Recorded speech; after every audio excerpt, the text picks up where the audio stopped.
Hi hello ಎಲ್ರಿಗೂ ನಮಸ್ಕಾರ. Welcome to my channel ಜೀವನ ಸತ್ಯಕತೆ.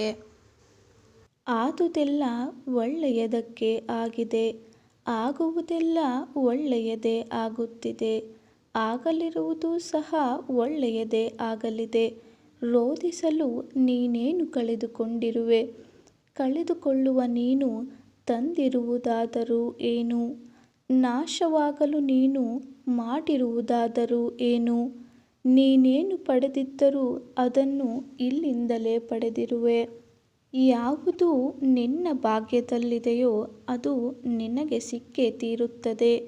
ಯಾವುದು ನಿನ್ನದಲ್ಲವೋ ಅದು ನೀನು ಎಷ್ಟೇ ಪ್ರಯತ್ನಿಸಿದರೂ ಸಿಗಲಾರದು. ಚಿಂತೆ ಬಿಡು, ಜೀವನದಲ್ಲಿ ಬರುವುದೆಲ್ಲವ ಬಂದಂತೆ ಸ್ವೀಕರಿಸು. ನಮ್ಮ ಬದುಕೇ ಒಂದು ಹೋರಾಟ.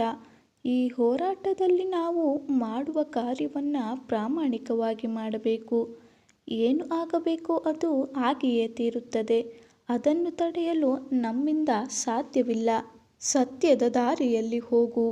ನೀನು ನಡೆಯುವಾಗ ಪಾತಾಳಕ್ಕೆ ಬಿದ್ದರೆ ನಿನ್ನನ್ನು ಮೇಲೆತ್ತಲು ನಾನು ಬಂದೇ ಬರುತ್ತೇನೆ. ಸ್ವರ್ಗದಲ್ಲಿ ಎಲ್ಲವೂ ಇದೆ, ಆದರೆ ಸಾವಿಲ್ಲ. ಭಗವದ್ಗೀತೆಯಲ್ಲಿ ಎಲ್ಲವೂ ಇದೆ, ಆದರೆ ಸುಳ್ಳಿಲ್ಲ. ಜಗತ್ತಿನಲ್ಲಿ ಎಲ್ಲವೂ ಇದೆ, ನೆಮ್ಮದಿಯಿಲ್ಲ. ಇವತ್ತಿನ ಎಲ್ಲ ಮಾನವರಲ್ಲಿ ಎಲ್ಲವೂ ಇದೆ, ಆದರೆ ಶಾಂತಿಯಿಲ್ಲ. ಮನಸ್ಸಿಗೆ ಮದವೇರಿದಾಗ ಸ್ಮಶಾನದಲ್ಲಿ ತಿರುಗಾಡಿ ಬರಬೇಕಂತೆ. ಏಕೆಂದರೆ ಅಲ್ಲಿ ನಾನು ನನ್ನಿಂದಲೇ ಎಂದು ಹೇಳಿದ ಎಷ್ಟೋ ಜನ ಮಣ್ಣಾಗಿರುವವರು ಕಾಣಸಿಗುತ್ತಾರೆ. ಭಗವಂತ ತಡ ಮಾಡಿದರೂ ನ್ಯಾಯ ಮಾಡುತ್ತಾನೆ, ಆದರೆ ಅನ್ಯಾಯ ಮಾಡುವುದಿಲ್ಲ. ತಡ ಆಗುವುದರ ಹಿಂದೆ ಅದ್ಭುತಗಳು ನಡೆಯುತ್ತವೆ, ಕಾದು ನೋಡಬೇಕಷ್ಟೆ. ಎಲ್ಲರೂ ಹೇಳುತ್ತಾರೆ ಮನುಷ್ಯ ಖಾಲಿ ಕೈಯಲ್ಲಿ ಬರುತ್ತಾನೆ, ಖಾಲಿ ಕೈಯಲ್ಲಿ ಹೋಗುತ್ತಾನೆ ಎಂದು. ಆದರೆ ಮನುಷ್ಯ ಬರುವಾಗ ಭಾಗ್ಯದ ಜೊತೆ ಬರುತ್ತಾನೆ, ಹೋಗುವಾಗ ಕರ್ಮದ ಫಲ ಕೊಂಡು ಹೋಗುತ್ತಾನೆ. ಬದುಕುವುದಕ್ಕಾಗಿ ದುಡಿಯುವುದು ಅನಿವಾರ್ಯ. ಹಾಗಂತ ಫಲದ ಮೇಲೆ ಕಣ್ಣಿಟ್ಟು ಕೆಲಸ ಮಾಡಿದರೆ ನಿರಾಸೆ ಹೆಚ್ಚು. ಕೆಲಸವನ್ನು ಶ್ರದ್ಧೆಯಿಂದ ಪ್ರೀತಿಯಿಂದ ಮಾಡಿದರೆ ಫಲ ಇಂದಲ್ಲ ನಾಳೆ ದೊರಕಿಯೇ ದೊರಕುತ್ತದೆ. ಒಂದು ಬಾರಿ ಅರ್ಜುನ ಶ್ರೀಕೃಷ್ಣನನ್ನು ಕೇಳಿದ, ಈ ಗೋಡೆಯ ಮೇಲೆ ಒಂದು ಸಂದೇಶ ಬರಿ. ಅದು ಹೇಗಿರಬೇಕೆಂದರೆ, ಖುಷಿಯಲ್ಲಿದ್ದಾಗ ಓದಿದರೆ ದುಃಖವಾಗಬೇಕು, ದುಃಖವಿದ್ದಾಗ ಓದಿದರೆ ಖುಷಿಯಾಗಬೇಕು. ಕೃಷ್ಣನು ಬರೆದ, ಈ ಸಮಯ ಕಳೆದು ಹೋಗುತ್ತದೆ. ಅಕ್ಕಿ ಅನ್ನಕ್ಕೆ ಕೇಳಿದ್ದು, ನೀನು ನಾನೇ ಆಗಿದ್ದೆ, ಆದರೆ ಅದು ಹೇಗೆ ನೀನು ಅನ್ನವಾದೆ ಎಂದು.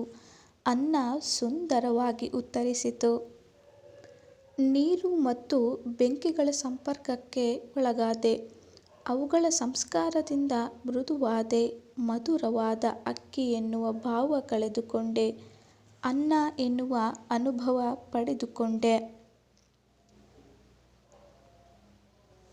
ಅದೇ ರೀತಿ ಸಜ್ಜನರ ಸಂಗದಿಂದ ನಮ್ಮಲ್ಲಿರುವ ಅಜ್ಞಾನದ ದೊರೆತು ದುಮ್ಮನಗಳ ಭಾವ ಕಾಠಿಣ್ಯತೆ ತೊಲಗಿ ಪುಣ್ಯ, ಜ್ಞಾನ, ಮೋಕ್ಷಗಳ ಮೃದುತ್ವದ ಅನುಭವ ದೊರೆಯುತ್ತದೆ.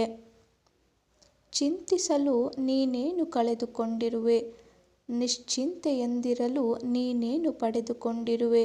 3 ದಿನದ ಈ ನಾಟಕದಲ್ಲಿ ಕಳೆದುಕೊಳ್ಳಬೇಕಾಗಿರುವುದು ಕರ್ಮ ಒಂದೇ, ಪಡೆಯಬೇಕಾಗಿರುವುದು ಪುಣ್ಯ ಒಂದೇ.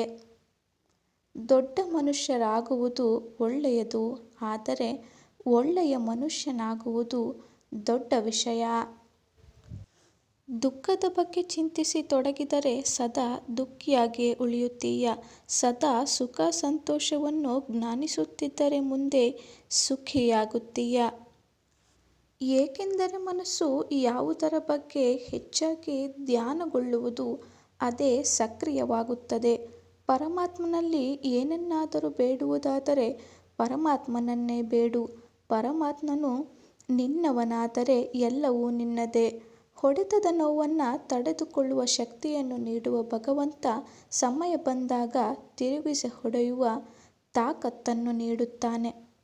ನೀವು ಪ್ರಯತ್ನಿಸುವವರೆಗೂ ನಿಮ್ಮೊಳಗಿನ ಶಕ್ತಿಯ ಅರಿವು ನಿಮಗೆ ಇರುವುದಿಲ್ಲ.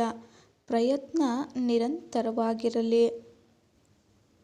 ಒಂದು ವೇಳೆ ಮನುಷ್ಯ ತನ್ನ ನಿರೀಕ್ಷೆಗಳ ಮೇಲೆ ನಿರಂಕುಶ ಹಾಕಿ ತನ್ನ ವಿಚಾರಗಳನ್ನು ಬೇರೆ ಯಾವುದೋ ವ್ಯಕ್ತಿಯ ಪರಿವರ್ತನೆಯ ಬದಲು ತನ್ನ ಅಂತರಂಗವನ್ನು ಪರಿವರ್ತನೆ ಮಾಡುವ ಪ್ರಯತ್ನ ಮಾಡಿದರೆ, ನಾವು ಸಂಬಂಧಗಳನ್ನು ಸಂತೋಷವನ್ನು ಹುಡುಕುವುದಲ್ಲಿ ಕಷ್ಟವಾಗುವುದೇ ಇಲ್ಲ. ಸಮಸ್ಯೆ ಸವಾಲುಗಳನ್ನು ಯಾರು ಅವಕಾಶವಾಗಿ ಪರಿವರ್ತನೆ ಮಾಡಿಕೊಳ್ಳುತ್ತಾರೋ ಅವರು ಮಾತ್ರ ಬದುಕಿನಲ್ಲಿ ಗಟ್ಟಿಯಾಗಿ ನಿಲ್ಲಲು ಸಾಧ್ಯ. ನೋಡಿದ್ರಲ್ಲ ಸ್ನೇಹಿತರೆ, ಇದಾಗಿತ್ತು ಇವತ್ತಿನ ವಿಡಿಯೋ. ಈ ವಿಡಿಯೋ ನಿಮಗೆ ಇಷ್ಟ ಆದರೆ ಒಂದು ಲೈಕ್ ಮಾಡಿ, ಹಾಗೂ ನಮ್ಮ ಚಾನಲ್ನ ಇನ್ನೂ ಸಬ್ಸ್ಕ್ರೈಬ್ ಮಾಡ್ಕೊಂಡಿಲ್ಲ ಅಂದರೆ ಈಗಲೇ ಸಬ್ಸ್ಕ್ರೈಬ್ ಮಾಡ್ಕೊಳ್ಳಿ.